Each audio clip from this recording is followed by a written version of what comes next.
tal? Es un gusto estar con ustedes. Mi nombre es Giselle Rataus y hoy estaré contando para la escuela número 30, Luisa Bember. El día había llegado. Emilia estaba entusiasmada. Hacía muchos años le había dicho a su padre que lo que más quería conseguir en su vida era riqueza y fortuna. Su padre le dijo que cuando tuviera edad suficiente, él iba a ayudarla. Y ese día le había dicho que ya estaba preparada. Así que le entregó un papel con instrucciones que le dijo que tenía que seguirlo al pie de la letra. La primera era que tenía que subir al altillo y allí encontrar la caja fuerte, abrirla, le dio el código para abrirla, y que iba a encontrar un mapa con el lugar indicado donde cavar y allí encontrar un baúl con lo que ella tanto deseaba. Luego tenía que ir y contarle a sus amigos y que por favor la acompañaran a realizar ese viaje para conseguir lo que ella tanto quería. Así hizo. Fue a la casa de sus dos primos porque para ella eran como sus hermanos, Alex y Gael. Luego fue a la casa de Sofía y de Milo, sus otros dos amigos. Nadie le preguntó qué era lo que pensaba conseguir, solo que la vieron tan entusiasmada que decidieron acompañarla. Prepararon las mochilas con viandas, las bebidas, unas lonetas para recostarse porque tenían varios kilómetros de caminata. Y así salieron los 5, temprano al día siguiente para poder llegar hasta el lugar y encontrar lo que Emi tanto deseaba. A unos kilómetros de andar, Sofía se tropezó y su mochila cayó y de ella parte de sus alimentos, vianda, que resbalaron en el barranco y imposible agarrarlas. Él le dijo que no se preocupara, que cuando sea la hora de comer o tuvieran sed, iban a compartir las viandas que habían llevado todos.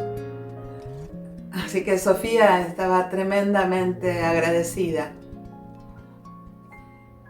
El camino era sinuoso, lleno de ripio y subidas, lo cual, al tener tanto ripio, resbalaban constantemente cuando querían subir.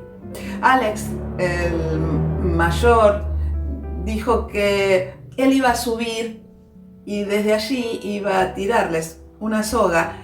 Aunque la pendiente no era tan grande, sí, al ser de ripio resbalaban. Si se sostenían de la soga, uno a uno iba a poder llegar hasta arriba.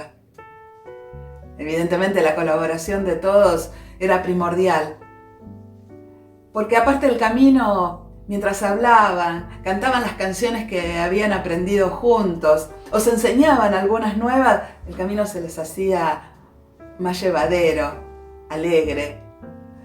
Se sentaron a la hora del mediodía a comer algo. Allí recordaron las peleas que habían tenido, contaron algunas de las cosas que le habían pasado durante las clases. Todos estaban felices de compartir ese momento. Siguieron caminando y ya llegada la tardecita, antes de poder llegar al bosque donde se encontraba el lugar que estaba el tesoro, Emi se dobló el pie y pensó que no iba a poder continuar. Era tanto el llanto que todos le dijeron que no se haga problema, que entre todos la iban a cargar, que no faltaba tanto. Así que se iban turnando para poderla llevar a Cocollito hasta el lugar donde estaba el tesoro. Y allí llegaron. Siguieron exactamente la cantidad de pasos que estaba desde la marca en uno de los árboles, tal cual indicaba el mapa. Siguieron hasta el lugar donde pensaron que estaba y comenzaron a cavar. Se iban turnando para no cansarse tanto, ya que el lugar para cavar no era demasiado grande. Pero el tiempo pasaba, ellos se cansaban y el tesoro no aparecía. Hasta que justo cuando estaba cavando, Emi sintió algo duro que chocaba contra su pala. Ahí entre todos se arrodillaron y terminaron de cavar con las manos. Y pudieron sacar el cofre que la estaba esperando.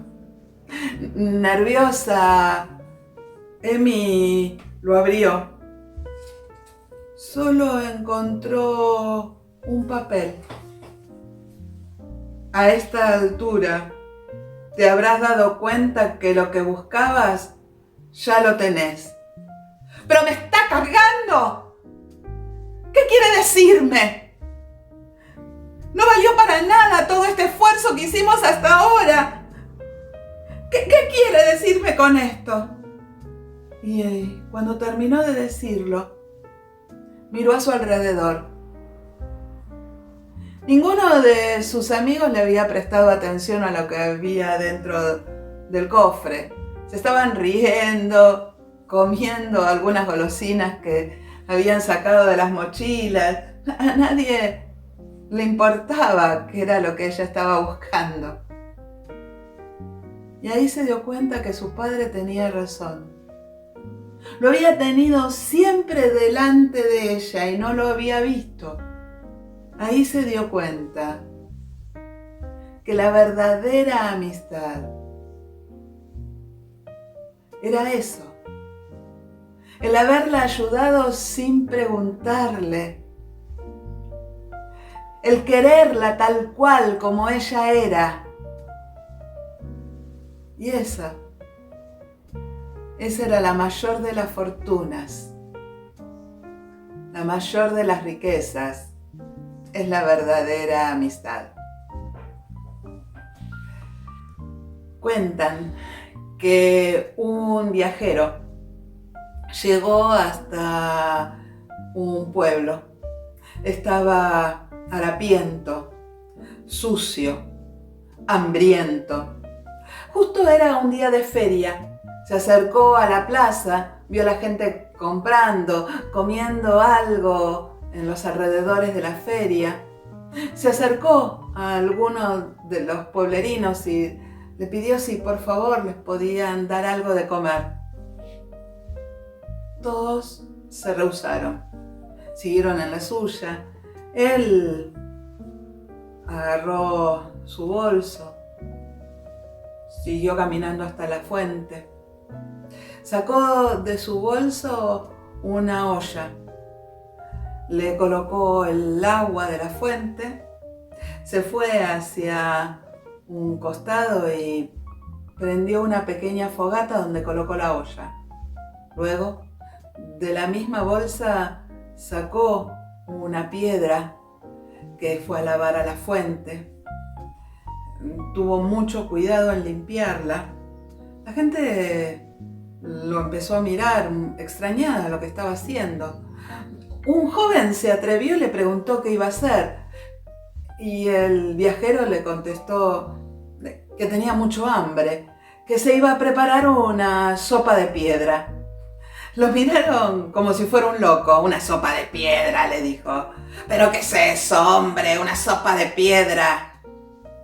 El viajero miró al viejo que le estaba diciendo esto y le dijo: «Es que es mágica. Mi sopa de piedra me da de comer cuando no tengo». Así que se acercó hasta la olla, colocó la piedra y empezó a revolver mientras el fuego calentaba el agua. La gente se empezó a acercar. Estaba extrañada de lo que este loco está haciendo. las madres empezaron a apartar un poco a los chicos, decir, ¡ay, cuidado, cuidado! Pero el viajero le dijo, no, no teman, solo estoy haciendo una sopa. Tomó una cuchara y... está realmente riquísima. Pero quedaría mucho mejor si tuviera un trozo de carne para darle un poquito más de gusto. Un señor que justo había comprado un poco de carne le dio un trozo y se le entregó. Gracias, caballero. El viajero colocó el trozo de carne dentro de la olla. Luego de revolver un rato probó y dice, sí, mucho mejor, pero qué bien. Le quedaría alguna zanahoria. Una señora que justo salía del puesto de la verdulería le entregó una zanahoria para que la ponga. Gracias, dama. Siguió revolviendo. Alguna que otra verdura, una cebolla o una papa tal vez. Y ahí la gente fue dándole algunas papas, otra señora le acercó unas cebollas, un niño se acercó con un trozo de repollo. Y así iba el viajero colocando las cosas que le traía los restos de la gente de la feria para colocar en su olla. Y comenzó a revolver y solo le falta un chiquitito de sal. Buscó en su bolsa y decía, ay, justo no tengo. ¿Alguien tendría un poco de sal? Un niño dijo, voy a mi casa a buscar. Y el niño no solo le trajo sal, sino que le trajo un poquito de pimienta y algunos que otros condimentos que el viajero colocó en la olla. Comenzó a revolver, la probó y... para Los Ángeles, para el paladar de Los Ángeles, así de rica está esta sopa, pero es mucho para mí. No sé si quieren por favor acompañarme. Así que muchos de los concurrentes que estaban en la plaza trajeron una taza y el viajero les colocó un poco de esa sopa a cada uno de ellos. Y él terminó de tomarla y comer la carne y las verduras que estaban en el fondo de la olla. Todos comprobaron que la sopa era exquisita. Luego el viajero tiró el resto que había quedado de la comida, limpió la olla y limpió la piedra. ¿Quién dice? Tal vez vuelva a necesitar volver a hacerse una sopa de piedra. Yo no me acuerdo desde cuándo recuerdo, pero lo que sí me acuerdo es que mi casa tenía el tamaño de una ciudad y que mi jardín era una selva, donde las vignonias eran lianas. Mi perro, raza perro, tenía el tamaño de un pony. Yo quería colocarle una carretilla, pero él no se dejaba. También me acuerdo que mi papá vivía contándonos cuentos, que por la noche se sentaba en el borde de la cama y comenzaba, había una vez. El que más me gustaba era el de la Bella Durmiente. Y en el preciso instante donde la princesa Aurora se pinchaba el dedo, yo me hacía la dormida. Y entonces papá se acercaba y me decía, dulces sueños, bella princesa. Y a la mañana siguiente me daba un beso y decía, levantarse, bella durmiente, que ha llegado su príncipe. Y entonces, mientras yo me desperezaba, él continuaba el cuento hasta que llegaba y vivieron felices para siempre. Mi vida estaba llena de cuentos, de princesas que eran salvadas por caballeros, de castillos de dragones, de gnomos, de bosques encantados, de brujas, de piratas con tesoros escondidos. Mi vida estaba llena de cuentos. Mi abuela cuando nos veía decía, ay, estos chicos van a vivir siempre en una nube. Y mi papá le contestaba con una sonrisa, tal vez sea mejor, suegrita. Un día me regalaron un anorak. Un anorak era un saco 7/8 que tenía capucha y unos botones rectangulares que se colocaban con unas presillas. El mío era rojo. Cuando mi abuela lo vio, dijo, ¡ah! Desde tan chiquita poniéndole ideas políticas en la cabeza. Y mi papá le dijo, pero no, suegrita, es por Caperucita Roja. Y entonces mi papá empezaba a contar, había una vez una niña que vivía en el borde del bosque. Claro, yo no les conté. Mi papá era periodista y socialista. Para mi abuela, comunista. Mi vida estaba llena de cuentos. Pero llegaron los tiempos en que nos tuvimos que mudar de una casa a un departamento, de un departamento a otra casa, de la ciudad al campo, del campo a otra ciudad. Y cuando nosotros le preguntábamos a mi papá por qué hacíamos eso, él nos dijo, ¿se acuerdan del cuento Los 3 chanchitos y el lobo? Que tenían que mudarse de casa en casa para que el lobo no los agarrara. Pero a mi casa entró el lobo, un día de septiembre. Y entre los gritos de mi mamá y el llanto nuestro, mi papá nos dijo, y acuérdense del final, vivieron felices para siempre. Y ahí estábamos, mi hermano Sergio y yo, como Hansel y Gretel, tirando miguitas por el largo pasillo que nos llevaba hasta el lugar donde estaba papá en la cárcel, como para que él pudiera encontrar el regreso a casa. Cuando llegábamos a la celda, papá nos colocaba uno en cada rodilla y comenzaba a contarnos cuentos para que se nos fuera el miedo que nos provocaba el lugar. Yo pensaba cuando estaba ahí que en cualquier momento iba a entrar la bruja y nos iba a meter en el horno.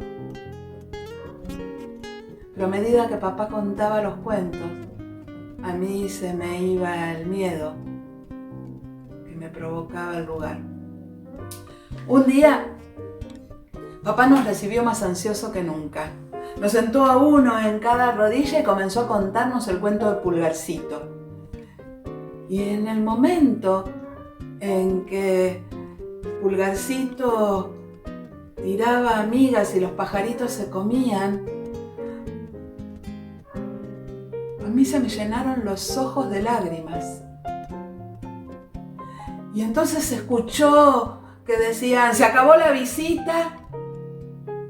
Yo lo miré a mi papá y mi papá con una sonrisa me dijo, no te preocupes, porque Pulgarcito era muy inteligente y la siguiente vez que entró al bosque llevó piedritas para poder encontrar el camino. ¿Y sabes? De esas piedritas quedaron 3. 2 están en el Museo de Perrault, debajo de una campana de cristal. Y la otra, le dije yo, y la otra, por esas cosas de la vida, está aquí. Tómala. Y entonces yo tomé la piedrita y la cerré en mi puño y la puse debajo de mi almohada. Para así mi papá podía encontrar el camino a casa.